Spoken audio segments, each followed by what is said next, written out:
നമുക്ക് നിധിയുടെ സുധീഷിന്റെ നാളത്തെ നല്ലൊരു കഥ കേട്ടാലോ? വീഡിയോ ഇഷ്ടപ്പെടുവാണെന്ന് ഹൈപ്പ് ചെയ്യാൻ മറക്കരുത്. ആദ്യമായി കാണുന്നവരാണെങ്കിൽ സബ്സ്ക്രൈബ് ചെയ്യാനും മറക്കരുത് കേട്ടോ. അങ്ങനെ നമ്മൾ കാണുന്ന ഒടുവില് നിധി വീട്ടിലേക്ക് വന്ന് നികേഷിനോട് കാര്യങ്ങളൊക്കെ തിരക്കുന്നുണ്ട്. പനിയാന്നറിഞ്ഞു കഴിഞ്ഞപ്പോഴത്തേനും നിധിക്ക് പിന്നെ ഹോസ്റ്റലിൽ ഇരിക്കാൻ പറ്റില്ലല്ലോ. നികേഷിനും ഭയങ്കര സന്തോഷമായി. നിധിയെ കണ്ടു കഴിഞ്ഞപ്പോഴത്തേനും പകുതി ആശ്വാസമായി അവന്. അങ്ങനെ അവർ സംസാരിക്കണ സമയത്ത് സുഭാഷ് ചായ കൊണ്ട് കൊടുക്കുന്നുണ്ട്. ഇത്തിരി ചായ ടേസ്റ്റ് ചെയ്ത് കഴിഞ്ഞപ്പോൾ തന്നെ നിധി പറഞ്ഞു, ഓ എന്തൊരു ഫീലിങ്. ഓ അവിടുത്തെ ചായ ഹോസ്റ്റലിൽ വായി വെച്ച് കുടിക്കാൻ കൊള്ളില്ല എൻ്റെ സുഭാഷ് ചേട്ടാ. ഓ അത് കുടിക്കുമ്പോഴത്തേനുമാണ് സുഭാഷ് ചേട്ടൻ്റെ ചായയുടെ ഒരു മഹത്വം മനസ്സിലാക്കണേന്ന് പറഞ്ഞു. അത് കേട്ടപ്പം സുധീഷ് പറഞ്ഞു, ഓ അങ്ങനെയാണെങ്കിൽ ഒരു കാര്യം ചെയ്യുക, ഇങ്ങോട്ടേക്ക് പോരെ, വെറുതെ എന്തിനാ അവിടെ ഹോസ്റ്റലിൽ കിടക്കണേ, അതിൻ്റെ ആവശ്യമുണ്ടോ? നിധി രൂക്ഷമായിട്ട് സുധീഷിനെ ഒന്ന് നോക്കി. പിന്നെ സുധീഷ് ഒന്നും മിണ്ടിയില്ല. കുറച്ച് കഴിഞ്ഞപ്പോൾ നികേഷ് പറഞ്ഞു, നിധിയടുത്ത് ഇങ്ങോട്ടേക്ക് വാ, ഇവിടെ വന്ന് നിൽക്കുക, നിധിയടുത്ത് ഇനി അങ്ങോട്ടേക്ക് പോവണ്ടെന്ന് പറഞ്ഞു. നിധി പറഞ്ഞു, ഏയ് അത് ശരിയാകത്തില്ലടാ, ഞാനിവിടെ നിന്നാൽ ശരിയാകത്തില്ല. ഇനി ചിലർക്ക് ഞാനിവിടെ നിന്ന് കഴിയുമ്പോഴത്തേനും പിന്നെ ഞാൻ ഭാര്യയാന്ന് തോന്നും, പിന്നെ അറിയാലോ. അപ്പോഴേക്കും സുധീഷ് പറഞ്ഞു, അങ്ങനെ ഒരു അബദ്ധം ഒരു തവണ പറ്റിയെന്ന് ഓർത്താ ഇനി അങ്ങനെ പറ്റത്തൊന്നുമില്ല, ഞാൻ അങ്ങനെയൊന്നും ചെയ്യില്ല എന്ന് പറഞ്ഞു. പിന്നെ ആര് കണ്ട് ചെയ്യില്ലാന്ന്, ഇതൊക്കെ നമ്മൾ കുറെ കേട്ടിട്ടുള്ളതല്ലേ. എപ്പോഴെങ്കിലും സത്യം പറഞ്ഞിട്ടുണ്ടോ? വായ എടുത്തിട്ടുണ്ടെങ്കിൽ കള്ളത്തരം മാത്രമേ പറയത്തുള്ളൂ. വാ തുറക്കുന്ന ഫുഡ് കഴിക്കാനെന്നോണം പറയാനും മാത്രമാണ്. സുധീഷ് പറഞ്ഞു, അല്ലേലും അതെ, ഇപ്പം നമ്മളെയൊന്നും വേണ്ട, അങ്ങനെ ഇങ്ങനെയെന്നൊക്കെ പറഞ്ഞുകൊണ്ട് സുധീഷ് ഒന്ന് രണ്ട് ഡയലോഗ് അങ്ങോട്ട് വിടുവാണ്. ആ സമയം സുഭാഷ് പോയി ദോശയൊക്കെ ഉണ്ടായിക്കൊണ്ട് കൊടുക്കുകയാണ്. ദേ കഴിക്കാനൊക്കെ പറഞ്ഞു. വേണ്ടായിരുന്നു സുഭാഷ് ചേട്ടാ, പിന്നെ ഇവിടം വരെ വന്നിട്ട് കഴിക്കാതെ പോകാൻ പറ്റുമോ? അങ്ങനെ ആഹാരം കഴിക്കുന്ന സമയത്ത് നിധിയുടെ മുഖം ശ്രദ്ധിച്ചു സുഭാഷ്. ഭയങ്കര സന്തോഷത്തോടു കൂടിയിട്ടാണ് കഴിക്കുന്നത്. നിധി പറഞ്ഞു, ഇവിടെ നിന്ന് പോയതിന് ശേഷം ഇത്ര നല്ല ടേസ്റ്റോട് കൂടിയിട്ട് ഫുഡ് കഴിക്കുന്നില്ല. സുഭാഷ് ചേട്ടൻ്റെ ആഹാരമൊക്കെ ഞാൻ ശരിക്കും മിസ് ചെയ്യുന്നുണ്ട്. സുഭാഷ് പറഞ്ഞു, അങ്ങനെയാണെങ്കിൽ പിന്നെ ഒരു കാര്യം ചെയ്യാം, ഞാൻ രാവിലെ വൈകുന്നേരം ആഹാരം കൊണ്ടു തരാമെന്ന് പറഞ്ഞു. വേണ്ട വേണ്ട, അതൊന്നും വേണ്ട, ഞാൻ പറഞ്ഞെന്നേ ഉള്ളൂ. അങ്ങനെ കുറേ സമയം സംസാരിച്ചിരുന്നതിന് ശേഷം നിധി പോവാനായിട്ട് ഇറങ്ങുമ്പോഴത്തേനും നികേഷ് പറഞ്ഞു, നിധിയടുത്ത് ഇങ്ങോട്ടേക്ക് തിരികെ വരുമോ എന്ന് ചോദിച്ചു. അത് കേട്ടപ്പോൾ നിധിക്കും ഭയങ്കര വിഷമമായി. നിധിയടുത്ത് ഇവിടെ ഉണ്ടെങ്കിൽ എനിക്ക് പനിയൊന്നും വരത്തില്ല, വന്നാൽ പോലും നന്നായിട്ട് നോക്കുമല്ലോ. നിധി ഭയങ്കര സങ്കടത്തോടു കൂടിയിട്ടാണ് ഇറങ്ങുന്നത്. അപ്പോഴേക്കും നികേഷ് പറഞ്ഞു, ഒരു കാര്യം ചെയ്യാം, ഹരീഷ് ഏട്ടാ നിധിയടുത്ത് കൊണ്ടേ ആക്കാൻ പറഞ്ഞു. ഹരീഷ് ഇങ്ങനെ നോക്കുമ്പോഴത്തേക്കും സുധീഷ് പറഞ്ഞു, അത് വേണ്ട, ഞാൻ പോയിക്കോളാന്ന് പറഞ്ഞു. നിധി പറഞ്ഞു, വേണ്ട വേണ്ട, ഞാൻ തനിച്ച് പോയിക്കോളാന്ന് പറഞ്ഞു. അത് ഇവിടെ നിന്ന് ഇറങ്ങിയിട്ടുണ്ട്, ഓട്ടോറിക്ഷ കിട്ടും, ഞാൻ പോയിക്കോളാം, ആരും ഇനി എൻ്റെ കൂടെ വരണ്ടാന്ന് പറഞ്ഞു.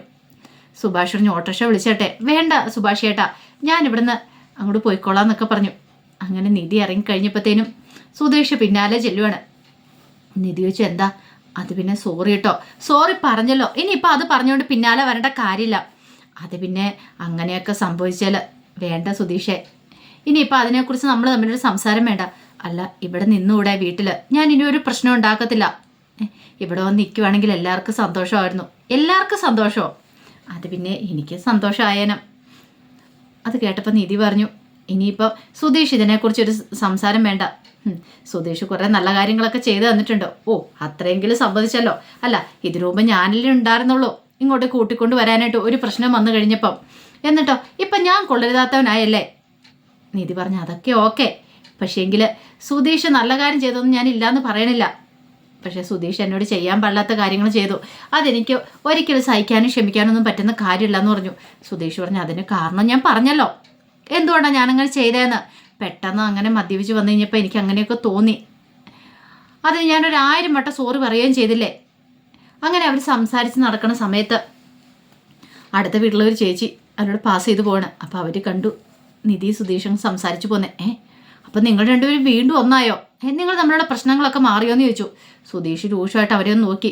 അപ്പോഴേക്കും അവർ പറഞ്ഞു, അല്ല ഇതെന്തു പറ്റി, വീണ്ടും ഭാര്യയെ പോയി കൂട്ടിക്കൊണ്ടു വന്നോ, പിണക്കമൊക്കെ മാറിയോ എന്ന് ചോദിച്ചു. ഞങ്ങൾ കരുതി ഇനിയിപ്പം സുധീഷിൻ്റെ ഭാര്യ വീട്ടിലേക്ക് വരില്ലായിരുന്നു, അതോ ഇനിയിപ്പോൾ വല്ല ഡ്രസ്സ് എന്തെങ്കിലും എടുക്കാനുണ്ടായിട്ട് വന്നാണോ? അപ്പോഴേക്കും സുധീഷ് പറഞ്ഞു, നിങ്ങൾ നിങ്ങളുടെ വീട്ടിലെ കാര്യം നോക്ക്, എൻ്റെ കാര്യം നോക്കാൻ എനിക്കറിയാം. അതെ എൻ്റെ ഭാര്യ ചിലപ്പോൾ പിണങ്ങി പോവും, തിരികെ വരും, അതൊന്നും നിങ്ങൾ അറിയേണ്ട കാര്യമില്ല എന്ന് പറഞ്ഞു. അത് കേട്ടിഞ്ഞപ്പോൾ അവർ പറഞ്ഞു, ഓ പറയാനുള്ളത് ഞാനങ്ങോട്ട് പറഞ്ഞെന്നുള്ളേ, അല്ലെങ്കിൽ പെണ്ണുങ്ങൾ വാഴാത്ത വീടല്ലേ എന്നൊക്കെ പറഞ്ഞ് 1-2 ഡയലോഗ് അടിച്ചിട്ട് അവരങ്ങോട്ട് പോയി. അപ്പോഴേക്കും സുധീഷ് നിധിയോട് പറഞ്ഞു, കേട്ടില്ലേ അവരൊക്കെ പറഞ്ഞത്, അവർക്കെല്ലാവർക്കും ഇപ്പോൾ ഇതൊക്കെ കാണുമ്പോൾ ഒരു തമാശയായിട്ടാണ് തോന്നുന്നത്, മറ്റുള്ളവരുടെ ജീവിതം കണ്ടുകഴിയുമ്പോൾ അവർക്ക് ചിരിയാ വരുന്നത്. നിധി അപ്പം മനസ്സിൽ ഓർക്കുവാണ്, ശരിയാ, ഇതിനു മുമ്പ് സുധീഷ് കുറേ കാര്യങ്ങൾ പറഞ്ഞിട്ടുണ്ടായിരുന്നു, സുഭാഷ് ചേട്ടനാണെങ്കിലും അതെ. ആ കുടുംബത്തിൽ പെണ്ണുങ്ങൾ വാഴില്ല, അവിടെ വന്നിട്ടുണ്ടെങ്കിൽ പെണ്ണുങ്ങൾ നിൽക്കില്ല എന്നൊക്കെ ഇപ്പം എല്ലാവരും ഒരുമാതിരി കളിയാക്കുന്ന രീതിയിലാണ് നോക്കുകയൊക്കെ ചെയ്യുന്നത്. അതൊക്കെ ഓർത്ത് കഴിഞ്ഞപ്പോൾ നിധിക്ക് ഭയങ്കര വിഷമമുണ്ടായിരുന്നു. സുധീഷ് പറഞ്ഞു വീട്ടിലേക്ക് വാ, ഇനിയിപ്പം നിധി വീട്ടിലേക്ക് വന്ന് നിൽക്കുവാണെങ്കിൽ ഞാൻ ആ വീട്ടിൽ നിന്ന് പോകണമെങ്കിൽ വേണേൽ പോവാം, ഞാൻ ചെയ്ത തെറ്റല്ലേ, അതുകൊണ്ടല്ലേ നിധി പിണങ്ങിപ്പോയത്, ഞാനുള്ളതുകൊണ്ടല്ലേ ആ വീട്ടിലേക്ക് വരില്ല എന്ന് പറഞ്ഞേ, അങ്ങനെയാണെങ്കിൽ ഞാൻ വേണമെങ്കിൽ ആ വീട്ടിലേക്ക് നിന്ന് പോയിക്കോളാം, എന്നാലും നിധി അങ്ങോട്ടേക്ക് വരണമെന്നൊക്കെ പറഞ്ഞു. നിധി അതിന് മറുപടിയൊന്നും പറഞ്ഞില്ല. പിന്നീട് ഹോസ്റ്റലിൻ്റെ അടുത്ത് എത്താറായി കഴിഞ്ഞപ്പോഴത്തേനും നിധി പറഞ്ഞു ദൈവത്തെ ഓർത്ത് എൻ്റെ പിന്നാലെ വന്ന് ശല്യം ചെയ്യരുത്, ഒന്ന് പോകാമെന്നൊക്കെ ചോദിച്ചു. ഒടുവിൽ സുധീഷ് ഒന്നും മിണ്ടാതെ കൂടി പോയി. സുധീഷിന് നല്ല വിഷമം ഉണ്ടായിരുന്നു. ഇനിയിപ്പോൾ എന്ത് ചെയ്യണമെന്ന് അറിയില്ല, താൻ കാരണമാണ് ഇങ്ങനെയൊക്കെ സംഭവിച്ചത്, പക്ഷേ ചെയ്യാൻ പാടില്ലാത്ത കാര്യമാണ് ചെയ്തത്, അവളുടെ മനസ്സെന്താന്ന് താൻ അറിഞ്ഞില്ല എന്നൊക്കെ ഒരു ചിന്തയായിരുന്നു. പിന്നീട് നിധി ഒരു കാര്യം തീരുമാനിച്ചു, അവിടേക്ക് തന്നെ തിരികെ പോവാം. കാരണം നികേഷിനോട്ട് വയ്യ, താൻ അങ്ങോട്ട് ചെന്നില്ലെങ്കിൽ ഇനിയും ഇങ്ങനത്തെ പ്രശ്നങ്ങളും കാര്യങ്ങളൊക്കെ ഉണ്ടാവും. ഒടുവിൽ നിധി ദിവ്യയോട് കാര്യങ്ങൾ പറയാണ്, ഞാൻ ഹോസ്റ്റലിൽ വെക്കേറ്റ് ചെയ്യുവാന്ന്. അത് കേട്ട് ഇനിയിപ്പോൾ ദിവ്യ ചോദിച്ചു, അല്ല ഹോസ്റ്റലിൽ വെക്കേറ്റ് ചെയ്യേണ്ട കാര്യമുണ്ടോ? വെക്കേറ്റ് ചെയ്യണം, അല്ല ആ റിലേറ്റീവിൻ്റെ വീട്ടിൽ നിൽക്കാൻ പറ്റില്ലെന്ന് പറഞ്ഞാൽ ഇങ്ങോട്ടേക്ക് പോന്നേ. ഇനിയിപ്പം ആ വന്ന ചെറുപ്പക്കാരന് അവൻ കാരണമാണ് അവിടുന്ന് പോന്നേ, ഇനിയിപ്പോൾ പ്രശ്നങ്ങളൊക്കെ സോൾവ് ആയോ എന്നൊക്കെ 100 ചോദ്യങ്ങൾ ചോദിക്കുന്നുണ്ട്. അപ്പോഴേക്കും നിധി പറഞ്ഞു എനിക്ക് അവനുമായിട്ട് പ്രശ്നങ്ങളൊന്നും ഉണ്ടായിരുന്നില്ല. അല്ല അവൻ കാമുകനോ മറ്റാണോ? കാമുകനൊന്നുമല്ല, ഞങ്ങൾ തമ്മിൽ അങ്ങനത്തെ ഒരു ബന്ധവും കാര്യങ്ങളൊന്നും ഇല്ല. അങ്ങനെയാണ് നിധി പറയണേ. ബാക്കി കാര്യങ്ങളൊന്നും ദിവ്യയോട് പറയണമില്ല. ദിവ്യ പറഞ്ഞു ഞാൻ പിന്നെ നിർബന്ധിക്കുന്നില്ല. അപ്പോഴേക്കും നിധി പറഞ്ഞു ഇവിടുത്തെ ഫുഡ് എനിക്ക് പിടിക്കുന്നില്ല, അവിടെയാണെങ്കിൽ നല്ല ഫുഡൊക്കെ ഉണ്ടാക്കി തരും സുഭാഷേട്ടന്, പക്ഷേ ഇവിടെ എനിക്കത് പിടിക്കുന്നില്ല, അതുകൊണ്ട് ഹോസ്റ്റലിൽ നിന്ന് പോകാൻ തീരുമാനിച്ചെന്ന് പറഞ്ഞു. ശരി ആയിക്കോട്ടെ എന്ന് പറഞ്ഞു. അങ്ങനെ നിധിയെ കൂട്ടിക്കൊണ്ട് വരാണ്ട് ചെല്ലുന്ന നികേഷ് സുഭാഷുമാണ്. അങ്ങനെ ബാഗൊക്കെ എടുത്ത് അവരവിടുന്ന് പോന്നു. വീട്ടിലേക്ക് വന്നു കഴിയുമ്പോഴത്തേനും ഹരീഷും അതുപോലെ ഭാസ്കരനും ഉണ്ടായിരുന്നു. ഭാസ്കരന് ഒരു നിമിഷം ഒന്ന് നോക്കി, ഭാസ്കരൻ മദ്യപിച്ചുകൊണ്ടിരിക്കുമായിരുന്നു. ആ കാഴ്ച കണ്ടോടാ നിധി അങ്ങോട്ടേക്ക് വരുന്നത്. പെട്ടെന്ന് ഭാസ്കരൻ എന്ത് ചെയ്തു, മദ്യക്കുപ്പിയൊക്കെ അങ്ങോട്ട് മാറ്റുവാണ്. നിധി പറഞ്ഞു ഓഹോ അപ്പം ഞാൻ പോയി കഴിഞ്ഞപ്പോഴത്തേനും വീണ്ടും മദ്യപാനമൊക്കെ തുടങ്ങിയല്ലേന്ന് ചോദിച്ചു. ഭാസ്കരൻ പറഞ്ഞു ഇടയ്ക്ക് വല്ലപ്പോഴും ഒക്കെ ഉള്ളു മോളെ, അങ്ങനെ എപ്പോഴും ഒന്നും ഇല്ലയെന്ന് പറഞ്ഞു. ഹരീഷ് പറഞ്ഞു വെറുതെയാ, എപ്പോഴും ഇതൊക്കെ തന്നെയാ. നിധി ഉണ്ടായിരുന്ന സമയത്ത് ഇങ്ങനെ പരസ്യമായിട്ടിരുന്ന് മദ്യപിക്കില്ലായിരുന്നു ഭാസ്കരന്. കുപ്പിയൊക്കെ കൊണ്ട് ഒളിച്ചും പാത്തുമായിരുന്നു മദ്യപിച്ചുകൊണ്ടിരുന്നേ. സിഗരറ്റ് വലിക്കുന്നതൊക്കെ അങ്ങനെ തന്നെയാ. കാരണം വലിക്കണ സമയത്ത് ആരെങ്കിലും ഉണ്ടോ എന്ന് നോക്കും, അല്ലെങ്കിലോ മാറി നിന്നിട്ടോ വലിക്കത്തുള്ളൂ. നിധി അല്ലെങ്കിൽ ചീത്ത പറയുന്നുള്ള കാര്യം ഭാസ്കരൻ അറിയാം. ഭാസ്കരനാണ് ഇപ്പോൾ സ്വസ്ഥതയുടെ സമാധാനത്തോടെ ഇരുന്ന് വീടി വലിച്ചുകൊണ്ടിരിക്കുക.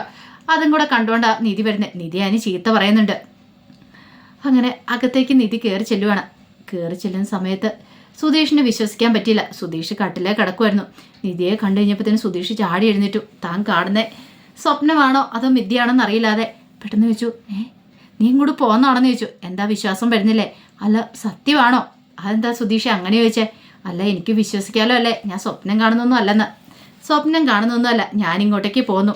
അല്ല ഞാനിങ്ങോട്ടേക്ക് വരുവാണെങ്കിൽ സുധീഷ് ഇവിടുന്ന് പോകുമെന്ന് പറഞ്ഞല്ലോ, സുധീഷ് പോകുന്നില്ലേന്ന് ചോദിച്ചു.